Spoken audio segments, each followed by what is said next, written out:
The 17 News at Sunrise podcast is brought to you by Clinica Sierra Vista. Welcome back to the 17 News at Sunrise podcast, where we share your news on your schedule.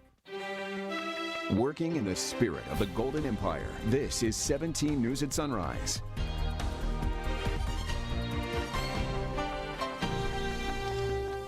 Good morning to you here at 5 a.m. and happy Friday. I'm Maddie Jansen alongside Alex Fisher. We begin this morning with an update on a 4.6 magnitude earthquake that hit about 8 miles northeast of Ridgecrest. According to the USGS, it happened just before 6:30, creating shock waves about 4 miles underground. Now, you may have felt the quake as far away as Bakersfield. Seismologist Dr. Lucy Jones says in a tweet that this is an aftershock to the earthquake that rocked the Ridgecrest area and beyond. 3 years ago in 2019, you may remember those earthquakes 3 years ago that rattled Ridgecrest and Trona. The temblors magnitude 7.1 and 6.4 caused significant damage to homes, businesses, and other buildings, as well as military establishments in the area. Remarkably, no one died in Ridgecrest, and there were no major injuries, but one death was reported in Nevada. And we're learning more this morning about a woman who was found dead in a Bakersfield park earlier this week. On Tuesday, the Bakersfield Police Department responded to reports of a woman who was hit and killed while sleeping in Jefferson Park. Family members identified the victim to 17 News as 57-year-old Anne Frances Gaitan, who went by Frances. Frances's niece, Lisa Gaitan, says Frances suffered from substance abuse. She says Frances would keep her belongings at a family member's home where she would sleep at night, adding it was confusing that Frances was asleep at the park at 1:30 in the morning. Lisa said her aunt was so much more than just another crime victim. She was a mother, a friend, a talented barber, and Dallas Cowboys fan. Lisa also called her the life of the party. She had a very contagious laugh. Even through her negative time, she's always had something positive to say to everyone, no matter what she was going through. I mean, Frances wasn't perfect. She lived a lifestyle that some of us weren't happy about, but no one's perfect in life. A Gofundme has been set up to help offset funeral costs. You can find a link on our website, kget.com. BPD, meantime, has identified 2 suspects, and they've taken them in for questioning regarding the incident. Officials say those people are cooperating with the investigation. 5:05 now, and COVID-19 cases are up around the country. Now there are particularly contagious subvariants that are causing concern. Michaela Armstrong has the report from Washington. Scientists are trying to keep up with new variants of COVID-19, including Omicron subvariants BA4 and BA5. BA5 is the most transmissible yet. It eludes immune defenses that you get either from prior infection or from vaccines, so that it's much easier to transmit this virus. BA5 makes up more than half the cases of infection nationwide, with more than 140,000 cases a day. The actual number could be higher because at-home testing often goes unreported. Even though the recorded cases is about 140,000 a day, it's probably close to several hundred thousand, 300,000-400,000. Even if you were infected with Omicron during last winter's surge, you can still be reinfected by both BA4 and BA5 this summer. Now, with fewer Californians wearing their masks, there has been an increase in cases. The current risk level in Kern County is high. We're starting to see those populations that I believe felt that they were fairly protected from COVID-19 starting to be more susceptible to COVID-19. Kern County is tracking over 260,000 cases among residents. Fauci says in high-level areas, you should protect yourself with masks, vaccines, and boosters. It just makes good sense to protect yourself, but also you're protecting your family and your loved ones. The development of a new vaccine to protect against BA5 is planned for release this fall. Michaela Armstrong, 17 News.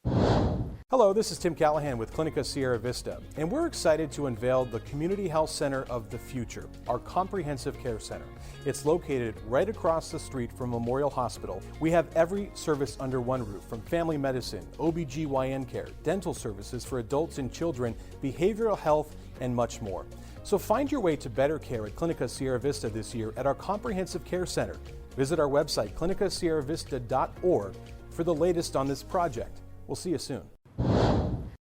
In your 17 Court Watch this morning, a Bakersfield man convicted of killing his daughter-in-law in August of 2019 is scheduled to be sentenced today after yesterday's proceedings were postponed.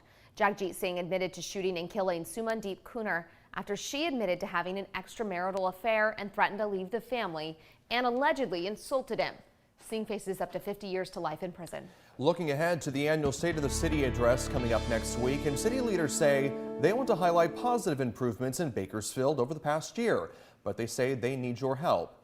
The city of Bakersfield is launching a social media campaign asking Bakersfield residents to submit a response to the following question. What improvements in Bakersfield are you most grateful for over the past year? You're asked to submit a video response on Instagram or Facebook and tag @BacoChamber and use the hashtag StateOfBaco2022 so the city can share the post. Entries will be accepted from or through next Monday, July 18th. 5:08 is your time now. Happening today is the application deadline for the Class 42 of the Hall EMT Academy. The program kicks off September 20th and prepares recruits in under 10 weeks to start working in the Hall Ambulance 911 system as an emergency medical technician. An EMT works in the front lines of emergency medical services as a first responder, helping with patient care and providing safe transport to the hospital. There's no cost for recruits, plus they receive a training wage while completing the program. Applicants must be at least 20 years old with a high school diploma and a valid driver's license. To apply, visit hallambcareers.com. And the Latin Kings of Comedy are performing at the historic Bakersfield Fox Theater tonight. Doors open at 7 p.m. The show begins at 8. Tickets are still available at AXS.com, starting at $35. You can call the Fox Theater at 324-1369. Highway 58 is back open this morning after temporarily closing last night when a driver shot at another car on the road. Sheriff's deputies were called to the on-ramp to the eastbound lanes of the 58 near the 99 at about 7 p.m. for reports of a firing into another person's car. Emergency crews say no one was hurt, but CHP closed the ramp for the investigation. There's no information about the shooter or motive. If you know anything about this shooting, you're asked to call the sheriff's office at 861-3110. The sheriff's office is reporting an East Bakersfield bar can no longer sell liquor after several alleged crimes were found during investigation. KCSO says La Katrina Bar and Grill on Flower Street had its liquor license suspended indefinitely by the state after various gang-related crimes, shootings and attempted murders, assaults, sexual assaults, and other suspicious activity at the bar.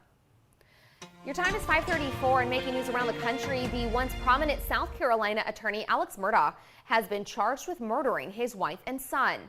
A grand jury handed down the indictment yesterday. This comes more than a year after his 52-year-old wife and 22-year-old son were found shot to death outside their home. Murdaugh was the one who called 911. This came after he was charged last year after a slew of financial crimes, including hiring someone to kill himself so that his own son could collect a life insurance policy.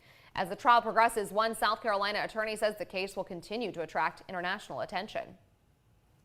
So, this is definitely a first for us. South Carolina, all eyes are going to be on South Carolina, and rightfully so, because this case has a little bit of everything. It has legal ethics, it has violence, it has murder, it has money. Murdaugh repeatedly denies any role in the deaths of his wife and son and claims he found their bodies when he returned home. Ivana Trump, Donald Trump's first wife, has died at the age of 73. Former President Trump grieved the loss of his first wife in a social media post yesterday, saying she was also the mother of his 3 oldest children. In the post, Trump referred to her as a wonderful, beautiful, and amazing woman who led a great and inspirational life, adding that her pride and joy were her 3 children. Aside from being married to Trump, she became well known for her books, lectures, and House of Ivana product line. Her specific cause of death is unknown at this time, but officials in New York City say there's no indication of foul play. President Biden continues his Middle East trip, already pledging $100 million for hospitals serving patients from East Jerusalem, the West Bank, and Gaza annually to start the day. Later, he looks to reshape our country's relationship with Saudi Arabia. Bree Jackson is in Washington with more. President Biden traveling on the last leg of his Middle East trip for a meeting with Palestinian President Mahmoud Abbas, showing support for a two-state solution to the Israeli-Palestinian conflict. Next up, Biden lands in controversy over a meeting with the Saudi Crown Prince Mohammed bin Salman. U.S. intelligence assessed he's responsible for the brutal killing of Washington Post journalist Jamal Khashoggi. President Biden declined to say if his murder would be part of today's conversation. My views on Khashoggi have been absolutely, positively clear. And I have never been quiet about talking about human rights. Khashoggi's fiancée called the trip a betrayal and is hopeful that his death will come up. It did reassure me the human rights issue, and on top of it, my husband's tragedy, it will come up. Biden's first trip to the Middle East as president comes packed with high-stakes meetings, including a joint pledge with Israel's prime minister to prevent Iran from developing nuclear weapons. Diplomacy is the best way to achieve this outcome. Mr. Biden calling military action a last resort, although it's something Prime Minister Lapid and Republicans believe may be necessary. Iran has repeatedly shot missiles or one-way attack drones at our troops or at our allies, and Joe Biden only takes the most minimal responses. Biden wants to revive the Iran nuclear agreement instead and hopes to get Iran and Saudi Arabia on board. In Washington, Bree Jackson for NBC News. Now to one of our signature issues here at 17 News. We cover fentanyl, and the U.S. Drug Enforcement Administration seized approximately 1 million fake pills containing fentanyl in Inglewood earlier this month. It is the biggest seizure of fentanyl pills the DEA has made in California. The organization began investigating a Los Angeles area drug trafficking organization believed to be linked to the Sinaloa cartel in May and executed a federal warrant on July 5th. The pills have an estimated street value of $15 to $20 million. Last year, there were 232 fentanyl deaths here in Kern County. So far this year, there have been 83 fentanyl-related overdoses, meaning we could see a decline in lives lost to this drug locally. An update now on a story we brought you earlier this week. 7-Eleven now offering a $100,000 reward to help track down this suspect in the deadly string of robberies across several of their Southern California stores. Police are currently focusing on one person. He was last seen wearing a black hoodie and black face covering. They believe he's responsible for 6 different robberies, all happening Monday. 2 people were killed and 3 others hurt. Police say the same suspect may be tied to recent robberies in the San Fernando Valley, like this one at a Yummy Donuts. From the beginning, he just pointed the gun at her, but when he saw me there, then he go grab her, and they go like this, and then he say something like, you know, where's the money, and where you're safe. Several police agencies across 4 counties are assisting in the manhunt.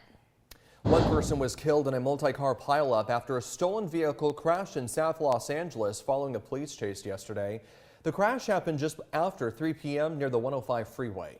Police had been in pursuit of a reportedly stolen Kia Sportage when the vehicle crashed into between 4 and 7 other vehicles. Police said the driver and a passenger in the Kia were taken to the hospital with serious injuries. Both are believed to be under the age of 16, likely 14 or 15 years old. Officials said the teens will likely face a number of charges, including evading police. A Hollywood producer and writer has been arrested at his Los Feliz home for his connection to a string of sexual assaults. Police say Eric Weinberg targeted women in grocery stores, coffee shops, and other public places. They say he lured them into his home under the guise of being a photographer. Once they were there, police say he sexually assaulted them. The arrest is based on cases spanning 2012 to 2019, but investigators believe there may be more victims dating back to the 1990s. In education news now, and teacher shortages are persisting throughout the country, and the amount of money teachers make is being blamed for the shortages. The average starting salary for teachers across the U.S. is about $40,000. Even harder to swallow, the National Education Association reported teachers today make roughly $2,000 less than they did a decade ago. In Florida, this year alone, there are more than 9,000 teacher vacancies. I think we're seeing a big spike in people just walking out of the profession. My daughter, my youngest daughter, was in 7th grade this past school year. And after the winter break, her science teacher returned and said that she was going to be resigning. In recent years, teachers have been put at the center of several political issues, that on top of the already low-paying, high-stress responsibilities. Working in the spirit of the Golden Empire, this is 17 News at Sunrise.